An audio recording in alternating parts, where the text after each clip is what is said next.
என்ன name உமாமணிஷ் ma'am.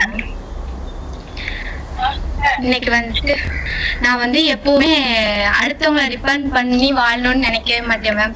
ஆனா என்கிட்ட வந்து மணி ப்ராப்ளம் ஓவராகவே இருந்துச்சு மேம். லோன் பிரச்சனை அது மாதிரி நிறைய பிரச்சனை இருக்கு மேம் எனக்கு. அடுத்தவங்கள்ட்ட கேட்கறதுக்கும் கஷ்டமா இருக்கு, அவங்களுக்கும் ஒரு பிரச்சனை இருக்கு, ப்ராப்ளம் இருக்கும். நம்ம போய் அடுத்தவங்களை எப்படி போய் கேட்கறதுன்ற பிரச்சனை இருந்துச்சு எனக்கு. அதனால வந்து நானே வந்து ஏதாவது ஒரு எனக்கு வந்து ஆம்பிஷனே பியூட்டிஷியன் ஆகணும் தான் மேம் என்னோட ஆம்பிஷன். ஆனா வந்துட்டு என் ஃப்ரெண்டு வந்து என் கூட வேலை பார்க்குற பொண்ணு வந்து பியூட்டிஷியன் கிளாஸ் போய் கோர்ஸ் போய் முடிச்சுட்டா. அப்படி என்னை கூப்பிட்டா. ஆனா வந்துட்டு அதுக்கு அமௌண்ட் ரொம்ப இருந்துச்சு மேம். என்னால முடியல. அப்போதைக்கு எங்க வீட்லயே கொஞ்சம் கஷ்டம், அதனால முடியல. நான் வந்து டெக்ஸ்டைலுக்கு வேலைக்கு போயிட்டு என்ன பண்றதுன்னு தெரியல அப்படின்னு சொல்லிட்டு ஆன்லைன்ல வந்து நிறைய ஆட்ஸ் பார்த்தேன்.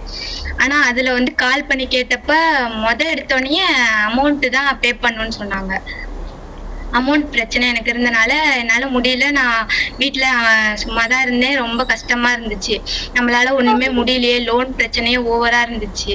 ரொம்ப டார்ச்சர் பண்ண ஆரம்பிச்சாங்க. வெளியில கேட்டதுக்கு இங்க ரொம்ப உங்களுக்கு கம்ஃபர்டபுளா இருக்கு ஃபீல் பண்றீங்க. ஆமா மேம், கண்டிப்பா கண்டிப்பா கண்டிப்பா மேம், கம்ஃபர்டபுளா ஃபீல் பண்றீங்க. கண்டிப்பா மேம், கண்டிப்பா. இந்த ஜாயின் இந்த கோர்ஸ் ரெகுலரா வந்துருவேன் மேம். அதுலதான் அலாரம் வச்சுட்டு. ஆமாங்க மேம்.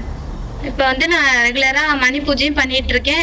ரெகுலரா 4:50க்கு அலாரம் வச்சு கரெக்டா வந்து அட்டென்ட் பண்ணிட்டு இருக்கேன் மேம். எப்ப டைம் ஆகும் அப்படின்ட்டு அதுக்கு முன்னாடியே நான் போன் எடுத்து வச்சுட்டு உட்காந்துருவேன் மேம். அவ்வளவு இன்ட்ரெஸ்டடா இருக்கு மேம். நீங்க ஒவ்வொரு விஷயமும் சொல்லி தரது எல்லாத்தையுமே நான் கத்துக்கிறதுனால ரொம்ப யூஸ்ஃபுல்லா இருக்கு மேம். ரொம்ப தேங்க்ஸ் மேம். Super super. ரொம்ப ரொம்ப நன்றி மேடம். ஃப்ரெண்ட்ஸ், டைம் முடிய போகுது, அதனால தான் நான் ஷார்ட்டா முடிக்க வேண்டியது. ரொம்ப ரொம்ப நன்றி. இன்னைக்கு பேசின அத்துணை லேடர்ஸ்க்கும் ரொம்ப ரொம்ப நன்றி.